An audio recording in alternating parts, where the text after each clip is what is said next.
Sobat Nova, PTT Harana Kaisar episode 698 sudah rilis nih. Tanpa banyak pembukaan, yuk langsung saja kita lanjutkan kisah serunya. Di episode sebelumnya, di dalam ruang terlarang, Gouyan mendapatkan kembali tubuhnya dan langsung berseteru dengan Ki Baihun, pemimpin dari klan yang dahulu memusnahkan suku Gouyan, klan Lingqiu. Ki Baihun berusaha membelenggu dan membakar Gouyan dengan formasi larangan tingkat tinggi. Namun Gouyan mampu menirukan semua tekniknya dan bahkan lebih kuat, karena ternyata semua teknik klan Siming berasal dari pencurian kekuatan klan Lingqiu. Pertarungan memuncak ketika Ki Baihun melepaskan kekuatan jiwa tingkat legenda. Tetapi Gouyan tetap mengatasinya dengan niat membunuh yang luar biasa sambil bertekad mengungkap kebenaran di balik kepunahan sukunya. Tubuh itu, meski tampak seperti bukan daging asli yang tumbuh dari awal, tetap menyatu tanpa terlihat janggal. Seluruh permukaannya dipenuhi dengan pola simbol emas. Seolah-olah ukiran itu adalah perekat yang menyatukan setiap bagian tubuhnya. Pada saat yang sama, 100 jiwa yang menjadi fondasi makhluk itu memancarkan kekuatan jiwa yang begitu dahsyat, hingga mampu mengguncang hati siapapun yang merasakannya. Kekuatan itu terus meningkat, dan jelas telah melampaui tingkat void, bahkan mendekati tingkat tanpa harapan, sebuah batasan jiwa yang biasanya hanya dimiliki makhluk legenda.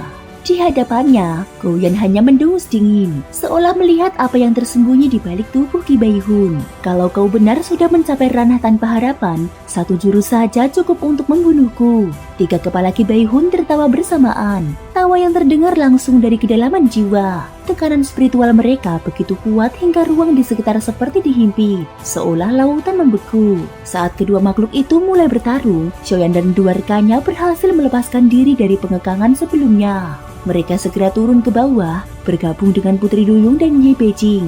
Xiaoyan langsung memusatkan kekuatan jiwanya dari ranah void, membentuk pelindung agar rekan-rekannya tidak terseret ke dalam badai serangan jiwa yang terjadi di atas. Gouyan menyipitkan kedua mata yang terletak di dadanya. Meskipun Ki Baihun belum benar-benar mencapai ranah tanpa harapan, dia menggunakan teknik rahasia terlarang yang membuat kekuatan jiwanya mendekati ranah tersebut. Di sekitarnya, air laut membeku menjadi ribuan duri es jiwa. Bukan es biasa, melainkan es yang terbentuk dari roh-roh laut yang tak terhitung jumlahnya. Duri-duri es itu melesat ke arah Gouyan. Bukankah kau mengatakan bisa melaksanakan apa saja? Lalu biarkan aku melihat, apakah kau harus melakukan ini? Seru Ki Baihun dengan sinis. Jelas teknik terlarang itu adalah salah satu kartu truf terkuatnya.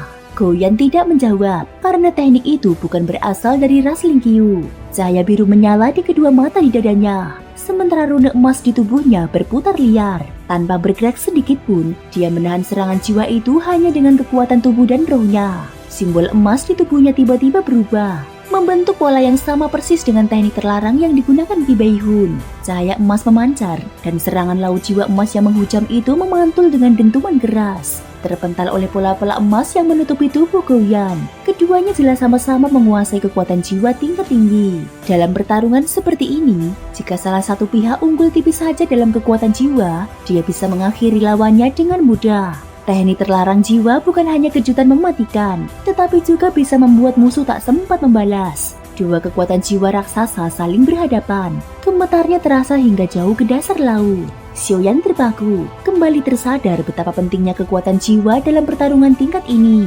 Dia mulai tertarik dengan teknik terlarang jiwa yang selama ini hampir tidak dia kuasai. Walaupun kekuatan jiwanya cukup tinggi, dia jauh dari tingkat pertarungan seperti Gouyan dan Ki Baihun. Meski keduanya belum mencapai tingkat tanpa harapan, kekuatan jiwa mereka jauh lebih besar dari Xiaoyan. Fondasi mereka terlalu dalam, dan kekuatan mereka begitu padat hingga dapat menopang penggunaan teknik jiwa yang melampaui batas. Di sisi lain, Ye Beijing tampak tidak terlalu peduli dengan pertempuran sengit itu. Dia justru mengobrol santai dengan Xiaoyan. Makhluk bermata besar itu lumayan hebat. Ras Lingqiu sudah hampir punah sejak lama, bahkan lebih langka daripada ras Yuan Shen. Tapi entah bagaimana, salah satunya bisa muncul di sisimu. Tidak heran kau disebut pembawa takdir besar, ucap Ye Beijing. Xiaoyan hanya tersenyum kecil, terdengar seperti bukan pujian. Ye Beijing melanjutkan dengan nada santai. Kau ingin membangkitkan kembali ras Yuan Shen? Itu bukan harga kecil, mungkin bahkan akan mengubah masa depan dunia ini. Benarkah kau ingin meneruskan darah mereka? Xiaoyan terdiam sejenak sebelum bertanya. Jika ras Yuanzhen tidak musnah, apakah dunia tanpa batas tetap akan hancur? Ye Beijing lantas menjawab, kehancurannya memang berkaitan dengan musnahnya ras itu, tapi alasan utamanya adalah karena ada yang menginginkan dunia itu musnah.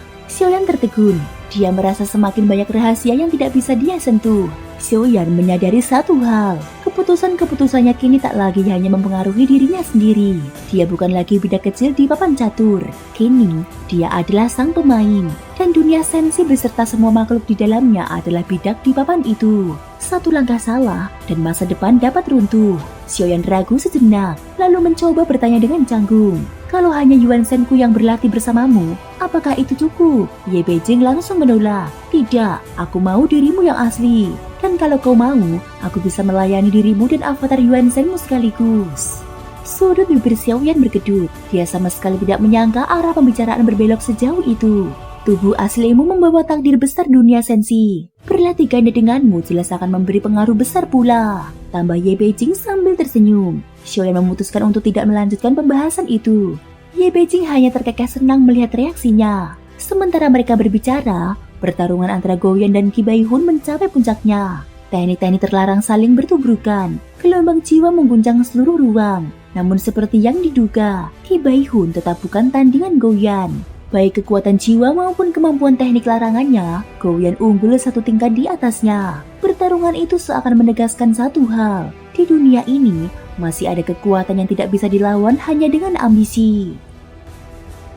Thank you guys sudah mendengarkan ceritaku di episode kali ini sampai akhir.